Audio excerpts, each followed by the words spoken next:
Hello, everyone, and welcome to the 2021 ASU Data Conference coordinated by the ASU University Technology Office. I am Nancy Reisner, and I am your Zoom host. I am a business analyst on the data and analysis team in the University Technology Office. Remember to stay connected and continue the conversation in our Slack channel, Data, ASU-Data-Community. And with that, we're going up. I've already started recording. Please welcome our presenters, Emily and Shelley. Thank you. Thanks. Welcome, everybody. I'm Emily Eiff. My co-presenter is Shelley Segal. We're both senior data analysts with the data analysis team at EdPlus. We've both been here about 5 years, a little over 5 years. Our offering today is the ULC dashboard Casserole. This will be a brief overview of a dashboard consolidation project that we finished earlier this year, and we hope you enjoy it. Start off here. This session is intended for all audiences, anyone with any level of data use, knowledge, and experience. We hope everybody can get a little bit of something useful from the presentation, whether that's the types of things you can do with data, how to work with your local data staff, and all the way to the benefits of single data sources and maximized dashboards. Next slide. So sometimes when we get data requests to get questions to fulfill data requests and build dashboards, it seems like we're expected to be master chefs who can slice, dice, whip up, and present a perfect dish or fancy dessert with whatever ingredients happen to be available in terms of data and other things. We often feel like we need to be wizards and magicians to accomplish what's asked of us. And so when our team was approached by a group of our stakeholders to consolidate some related reports and dashboards that we had out there into a single source, we felt a little like the genie from Aladdin. Our stakeholders had a few simple wishes for their data friends. They just needed direct data from a variety of sources that they wanted clean, combined, filtered, and aggregated, and then presented in a single, easy-to-use dashboard. Sounds simple, right? Let's just say if we'd been able to snap our fingers and have it instantly appear, that would have been lovely for the rest of us, because it was a time-consuming effort. So for our agenda today, we're going to cover what ULC is, why we actually needed to do a consolidation project, the steps we completed for that project, and then we'll give you a sample of what our new dashboard actually looks like. So what is ULC? ULC stands for Universal Learner Courses, which are online general education courses offered by ASU, primarily through the edX platform. Most courses are instructor-led, but we do have some that are self-paced. These are a great option to help learners gain confidence in their ability to complete college-level coursework, especially if they've stumbled in the past. As part of the Earned Admission program, these courses help inadmissible learners gain guaranteed admission to ASU by fulfilling missing requirements, improving their GPA, and/or proving college readiness. ULC happens to be the current name for what was once Global Freshman Academy, if anybody's familiar with that. Then they dropped the freshman at one point, it became Global Academy. One time it had an overarching name of Open Scale Courses, and it's also tied into the Earned Admission and Starbucks Pathways to Admission programs, as well as a few other EdPlus and Learning Enterprise programs. So, along with all the name changes and various program adjustments over time, a variety of reports and dashboards got created to support various parts of the program as it changed. But all of these ended up creating frustration. We had users who were frustrated by having too many places to look for data, each with slightly different sources that had slightly different results for the same population. And that was usually caused by filters or definitions that had been built into those data sources because they were specific to that audience. But the users didn't always know which one to go to for their question or use case. On the flip side, am I still back? Yep. Sorry. On the flip side, as the data team, we were fighting with frequent requests to validate the numbers and justify the differences between the sources because one person would go look at one report, another person would go look at another one. They go like, I get this number on this one and this number on this one, which one's right? And that took a lot of our time and effort to reconcile those differences in some cases. Besides just having multiple reports across various tools, so anytime updates had to be made, especially as data migrations happened and tool changes happened in the tech environment, we had lots of excess work there. And inevitably, as we made changes to some reports, the definitions just changed further. We updated one because it was for this audience and not for that audience. We didn't update everything everywhere, and it just got super confusing for everybody. So, like Emily said, we had multiple audience, lots of requests. They all had a slightly different tweak to them, and everyone got confused. A number of times we got the request, so which one is the right one? I was like, well, it depends on your question. Which one is the right one? We have the provost report that was shared with the larger ASU community. We have the Starbucks report. We have earned admission dashboard that was specifically for internal Ed Plus, and we had a coaches report. In addition, we were using a number of different sources: PeopleSoft, edX, Salesforce, and someday we might even add Canvas. As we learn the data over time, we improve the data, and we might add data to one dashboard and not the other. Different definitions of the same thing. We have different tools and level of comfort for each of the environments. So, you know, we started with Toad, then we had dbeaver, now we have Alteryx. It was all learning along the way, so it's kind of like we need to do something. So just to give you an idea, we have the coaches, we have Starbucks, we had Provost, and again, we have the EA dashboard, all looking slightly different, all giving slightly different numbers. So our answer to everything was why to consolidate. So we have a single source of truth. We wanted to build one table that everybody could key off of, and then we would have one dashboard that we might be able to have a few reports off of, but again, that would key off of that one table. We used the best available data, so if that meant we could get grades from edX, we would get grades from edX. If we had to supplement it with grades from PeopleSoft, we could combine the two. So basically, we wanted to create a one-stop shop for our users. So the project itself, the stakeholders came to us and said, okay, here's what we want. Here's the existing elements we need to keep, and here's some new elements we want to add. And then we spent about 3 weeks defining words like, or admit, population, and best app. Some of the previous dashboards just had any app, and because they wanted to follow people from starting EA to getting admitted to ASU, we had to decide what the best app was.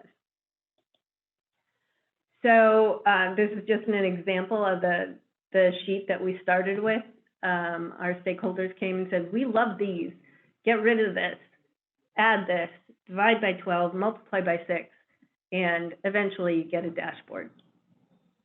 So when we finally had the list of what our stakeholders wanted and we had our terminology and our variables defined, we went through and reviewed our existing data sources. And that was a combination of data warehouse objects, some internal tables we had built in the Postgres user databases, and then a slew of queries and pieces from the existing reports and dashboards that were out there. And we looked through all those and tried to find the best source, again, for our various data components. Sorry. And so for the edX, we pulled edX data for the ULC enrollment information, for the basic grades, for course conversion info. PeopleSoft was our primary source for validating the course conversions, for applicants to ASU, for admit info, and then for actual enrollment into ASU. Salesforce is our primary for EA and T2A program details. And then we also pulled in corporate partner info for learner benefits.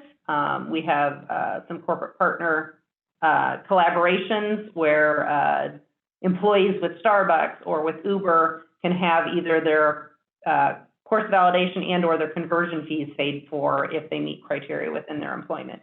And then all of those sources were used to pull in demographics. And as Shelley noted, sometimes that best source was not a single source. It was pulling data from multiple sources and combining those with some formulas and calculations to figure out what the most complete version of the data was. And because we needed to combine, next slide, sorry. Because we needed to combine so much from so many different places, ultimately I ended up creating an Alteryx workflow, which was not a simple workflow you can see from the picture. It's a combination of NDB and in-memory tools, and I'm using that to pull in the data, filter, cleanse, join. Originally, all of the sources were primarily Oracle. Those have all now been converted to Redshift, of course, with that transition. There are a number of Postgres AUDB tables that our team created that were used to further cleanse and filter data. And again, because I started with queries from existing reports that were built up over time, added to, sometimes partly added to, but not all added to, a lot of my time was spent optimizing the queries and the various workflow components and making sure that we literally had the best source, the most accurate, the most complete, for what we knew at the time I was building this. And ultimately that all gets written out to a single Postgres table that's a little over 800,000 records right now and perpetually growing and about 200 columns wide, so it's not a small table. So then, after all that, we built a data set. I mean, a dashboard. We did build a data set. So the way I went about creating the dashboard was we took one of the dashboards we already had. So we leveraged one of the current dashboards, replaced the base table, built out all new pages, and then we spent a good deal of time validating against the old dashboards and understanding why the dashboards were different. And honestly, that took a good amount of time. So the results. We now have a single source of truth, one workflow to build the table, one dashboard, best available data, and a one-stop shop for our users. So here's some of the pages, but let me show you what you've all been waiting for. Ta-da! Here is the result of a good 6 months worth of work. So this was basically something we had on the provost report. We gave the users way more options. Maybe I shouldn't have hit enter. It's going up fast. Yeah, but the filters didn't. There you go. There we go. So we gave them all options. We had our 3 or 4 different stakeholders define what these different filters were. So everybody was on the same page. Our dashboard ranges from where people went to ASU admissions and the program they were admitted to, the various sessions that they were enrolled in. We had as many visuals as we could. Demographics.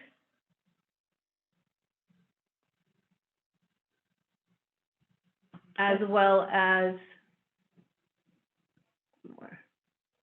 performance by course, which was added after, as well as the individual student performance. So this dashboard has a wide range of uses. It all has the same base table. So if numbers are different, we know that the filters are different. And I will note that all of that data is aggregated. There is no individual student level data that's accessible in this. Everything's been aggregated up to either the course level, the session level, something. So, yeah. So, does anybody have any questions?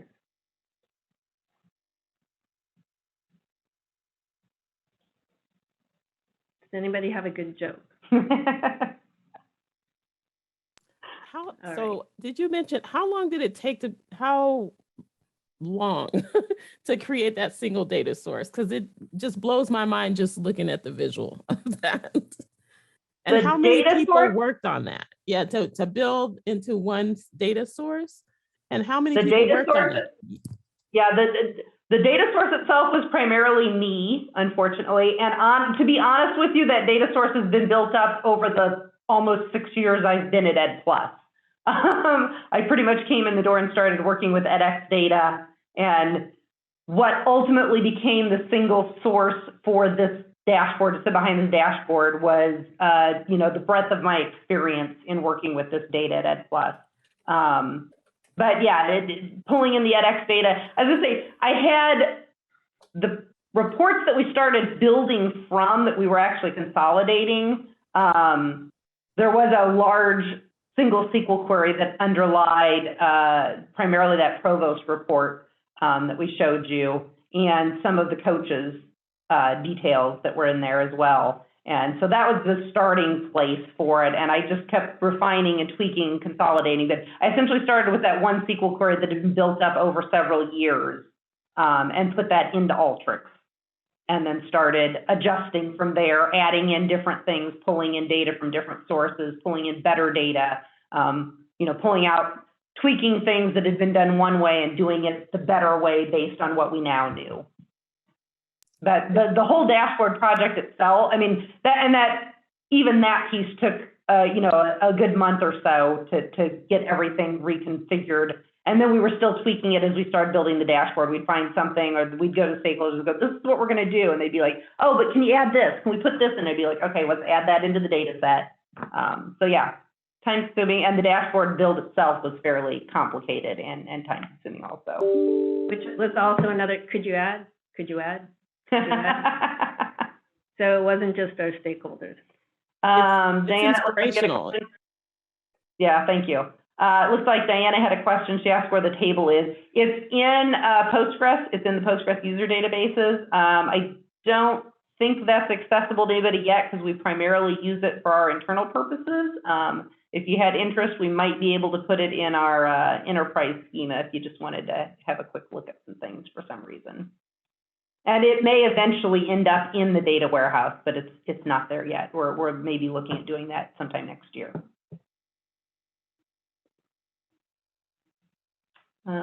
David asked if primarily one table or different kinds of data. We have, what underlies the dashboard is a single table, David, and that's primarily just to facilitate Tableau being able to update and make the changes more quickly and show everything more easily. But that one table, that one final table that underlies the dashboard, if you look at the Alteryx workflow that I built, actually has something like 15 or 20 tables in it, and a variety of tables from Redshift, edX stuff from Redshift, some PeopleSoft stuff out of Redshift, some of our internal AUDB tables that we've built off of Salesforce and things. So they're coming from a variety of different locations. Anyone else have a question? Or how did you balance and prioritize the requirements and work with folks to make sure that they got what they wanted, not necessarily what maybe they asked for in the laundry list of asks that I'm sure was some of those initial conversations?